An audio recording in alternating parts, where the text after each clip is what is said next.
taan ba ci loolu gannaaw bu ñu gërëmee sant suñuy nattaango leaderu Yewwi Askan Wi nga xam ne tey def nañu waxtaan wu am solo waxtaan ak sénégalais yi te jëmale ko ci suñu jëmm daal di feddale kóllëre ak xaritoo waaye surtout feddale diggante gi nga xam ne moo dox ci man ak ñoom ci li nga xam ne gëm-gëm la pas-pas la ak bëgg réew mi la mbokk yi li xew Yoff li xew Ngor ñun ñëpp ko gisandoo muy lu doy waar ab nguur boo xam ne day xëccoog askanam suuf soo xam ne matul sax hectare gën saa bëri ne nañ 6000 mètres carrés la mu koy xëccoog askanam ba mu jar violence bii nga xam ne ñun ñëpp gis nañ ko nguur goo xam ne day xëccoog askanam lu tuuti ci suuf gannaaw bi ñu xañee askan woowu suuf su bari soo xam ne seeni maam ak seeni maamaat amoon nañ ko ba tey soo demee Ngor nit ñaa ngi dund ci xat goo xam ne ndax famille yi màgg na yaatu na ñu dagg suuf sépp séddoo ko ak jaay ko ba tey tuuti leen dese woon ñu amoon mbébét def fa ay projet ñun leen loolu du fa amee nguur gu ñàkk yërmande ci askanam ba loolu andi lii nga xam ne Sénégal yépp a ngi koy gis àdduna bi yépp di ko gis muy dal ci kaw sa population nguur goo xam ne lenn rek la xam diggante ak population bi mooy ku yëngu naa dal ci kawam naa ko tënc naa ko gaañ loolu yépp na ñu teg ko ci force restera à la loi fàtte ni nag force restera à la loi mooy doole day dellu si ci yoon fàtte ni yoon googu nag ñu jox doole yoon googu mooy yoonu askan wi du yoonu Macky Sall du yoonu Antam Diome du yoonu général Moussa Fall du yoonu Bokar Yàgg waaye mooy yoonu askan wi mbokk yi ku yërëmul sa askan mënoo ko jëmale kanam lii nag mooy li ñuy xeex bés bu ne ñu jàpp ni diggante Ousmane Sonko ak Macky Sall la waaye nii mu amee tey Ngor amee na noonu fu ne ci réew mi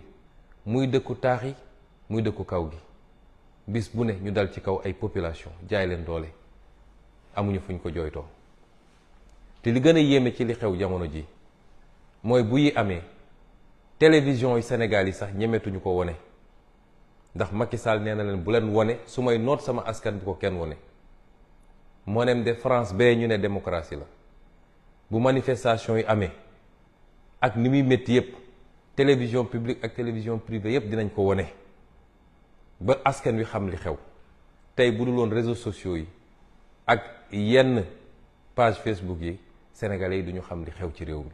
mën nañ fa tëj nit ñi gazé leen rey leen te kenn du ko yëg lii mooy li ñuy xeex bés bu nekk waaye nag ñu war cee jàngat lu bari waa Ngor dañu wuyu seen tur mooy nit ñu am ngor lañu ngor mooy dignité ku am dignité di nga jaar ci kawam waaye doo ko jaay doole doo ko noot doo ko takk bu mu jaam may wax waa Sénégal lan moo tax ñun ñu war a nangu Macky Sall takkuñu bu mu jaam dan ma war a tax tey ñu koy seetaan muy def lu ko neex ci réew mi Ngor de benn quartier kese la mu tëleen depuis balaa Korité ba tey jii waa bu quartier Sénégal yépp takkoon seen fit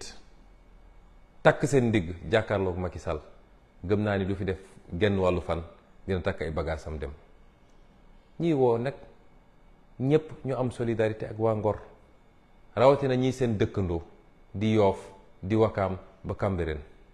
waaye feneen ak feneen ci Sénégal benn sénégalais waratul nangu di toog di seetaan ñuy noot ay sénégalais di leen bunduxatal di leen métital di leen rey di leen gaañ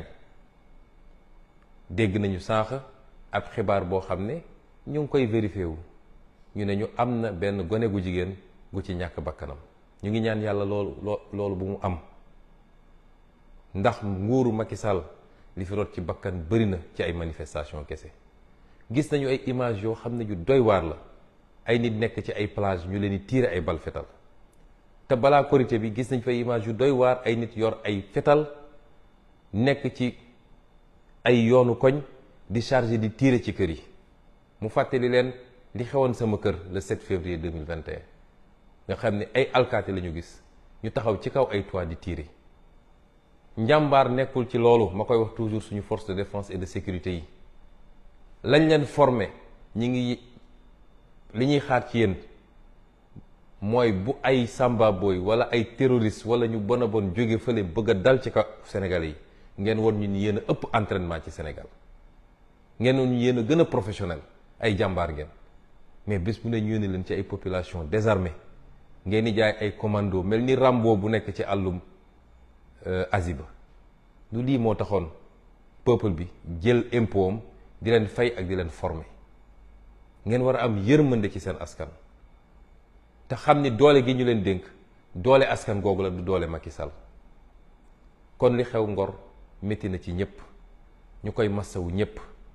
à l'attention de nos amis étrangers. J'ai ouvert cette allocution par la situation qui prévaut aujourd'hui dans un quartier de Dakar qui s'appelle Ngor. Les images que vous voyez dérouler en boucle derrière moi se rapportent à ce quartier, où depuis plus d'un mois maintenant, des populations réclament un petit lopin de terre de 6000 m². Des populations qui ont été spoliées de toutes leurs terres ancestrales, qui ont été soumises à la course foncière qui prévaut à Dakar, où des lotissements ont été faits, partagés tout le temps par les mêmes, des politiciens, des hauts fonctionnaires, pour être revendus à prix fort. De sorte que ces populations aujourd'hui vivent dans la promiscuité dans leur quartier traditionnel. Et le petit lopin de terre qui leur restait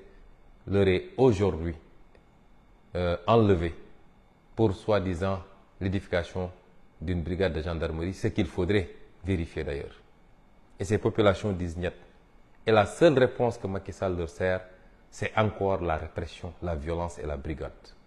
Et les images qu'on a vues aujourd'hui, les images qu'on a vues les jours passés, sont indignes d'un État comme le Sénégal. Et Macky Sall use et abuse de la répression sous le fallacieux prétexte que force doit rester à la loi, ignorant que la loi, c'est le peuple sénégalais.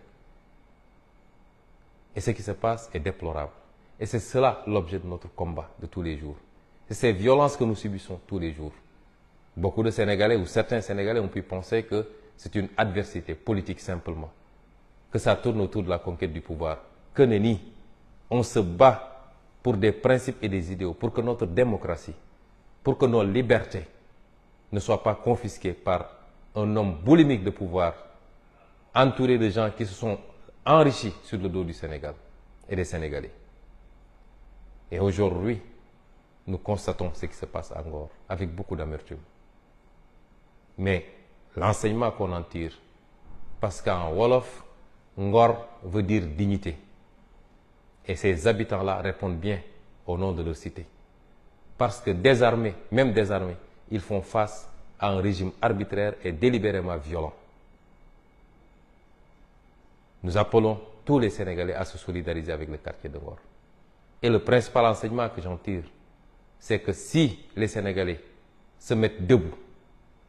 prennent leur courage à deux mains, il n'y a pas de force de répression qui peut les contenir. Et Macky Sall ne passera pas une journée de plus à la tête de ce pays. Si c'est un quartier qui résiste depuis plus d'un mois, imaginez ce que ferait le soulèvement de tous les quartiers pour résister à l'oppression. Et c'est pourquoi j'appelle tous les Sénégalais, et particulièrement les quartiers limitrophes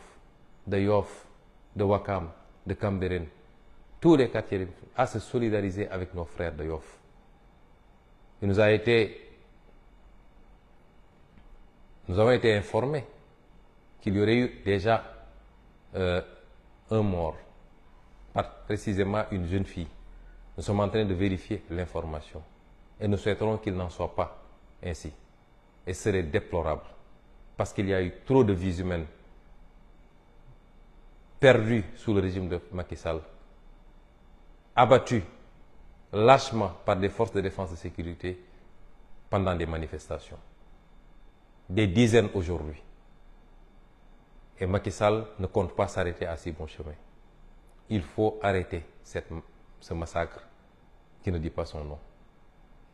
Et c'est pourquoi je lance un appel à tous les Sénégalais et à toute la communauté internationale à s'intéresser de très près à ce qui se passe au Sénégal. mbokk yi lii la ñu bëggoon a ubbee parce que lu ñu dab la balaa ñuy commencé yéguñu ko woon ba ñuy door enregistrement bi sànq ci suba ñu ngi leen di jox rendez-vous dans quelques minutes le temps que techniciens yi positionné élément bi ngeen mën a déglu li nga xam ne mooy waxtaan bi ñuy seq ak yéen tey asalaamualeykum wa rahmatulah wa barakaatu.